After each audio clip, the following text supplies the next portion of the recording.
ideas of the world which are built into the very nature of the language we use and of our ideas of logic and of what makes sense altogether.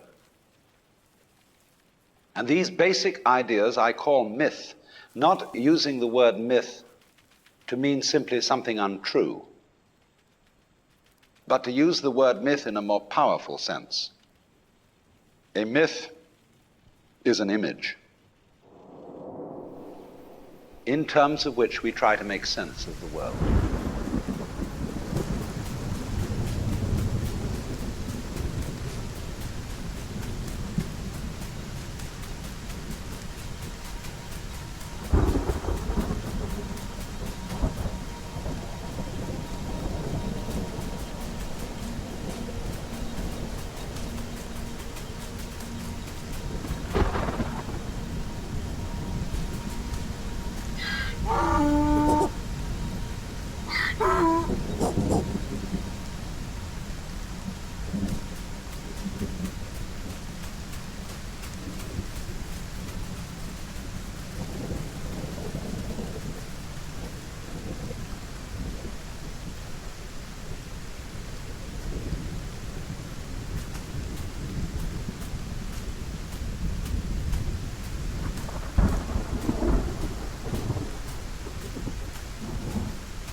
as a human being, you grow out of this physical universe in just exactly the same way that an apple grows off an apple tree.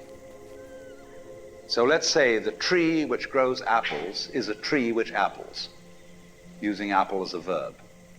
And a world in which human beings arrive is a world that peoples. And so the existence of people is symptomatic of the kind of universe we live in. Just as hair on a head is symptomatic of what's going on in the organism. But we have been brought up not to feel that we belong in the world. So our popular speech reflects it. We say, I came into this world. You didn't. You came out of it. We say, face facts. We talk about encounters with reality, as if it was a head-on meeting of completely alien agencies, and the average person has the sensation that he is a somewhat that exists inside a bag of skin, a center of consciousness, which looks out at this thing, and what the hell's it going to do to me? I recognize you. You kind of look like me, and I've seen myself in a mirror, and you look like you might be people. So maybe you're intelligent, maybe you can love too, and perhaps you're all right. Some of you are anyway. You've got the right color of skin, or you have the right religion, or whatever it is, you're okay. But there are all those people over in Asia, Africa, and they may not really be people. When you want to destroy someone, you always define them as unpeople.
We have this hostility to the external world because of the superstition, the myth, the absolutely unfounded theory that you yourself exist only inside your skin.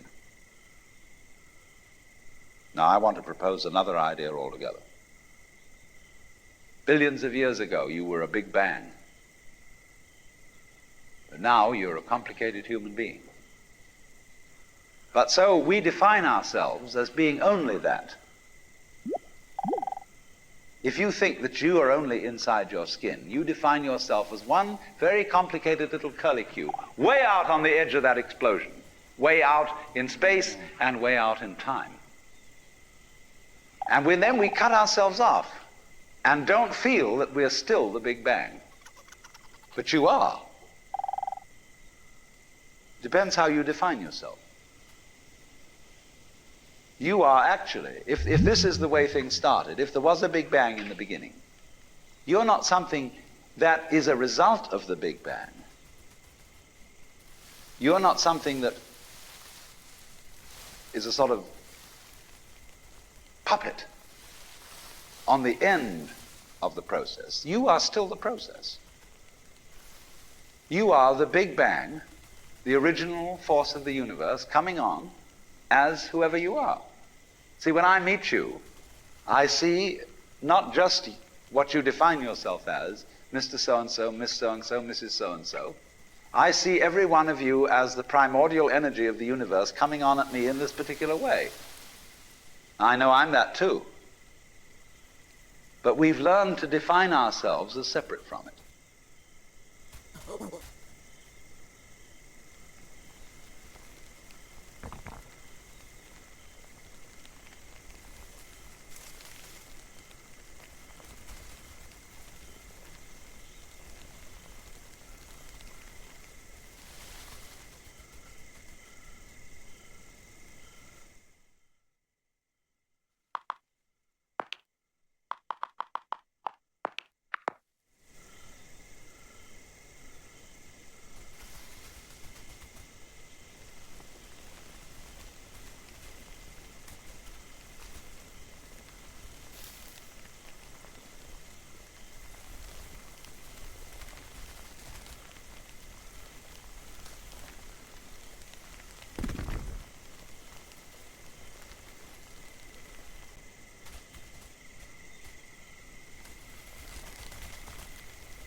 What I would call a kind of a basic problem we've got to go through first is to understand that there are no such things as things.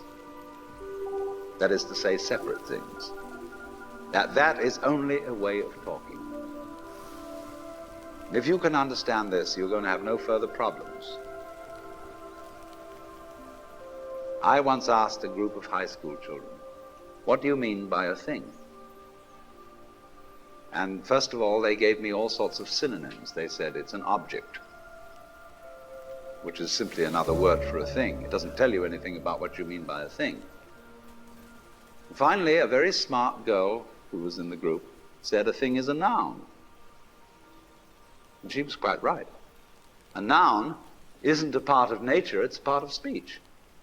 There are no nouns in the physical world. There are no separate things in the physical world either. See, the physical world is wiggly. The clouds, mountains, trees, people are all wiggly.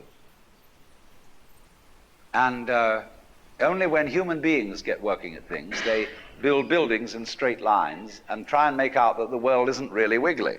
But here are we sitting in this room all built on straight lines, but each one of us is as wiggly as all get out.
Now then, when you want to get control of something that wiggles, it's pretty difficult, isn't it? You try and pick up a fish in your hands, and the fish is wiggly and it slips out. What do you do to get hold of the fish? You use a net. And so the net is the basic thing we have for getting hold of the wiggly world. A net is something regular. And I can number the holes in a net. So many holes up, so many holes across. And if I can number these holes, I can count exactly where each wiggle is in terms of a hole in that net. But in order to do that, I've got to break up the wiggle into bits. And I've got to call this a specific bit, and this the next bit of the wiggle, and this the next bit, and this the next bit of the wiggle.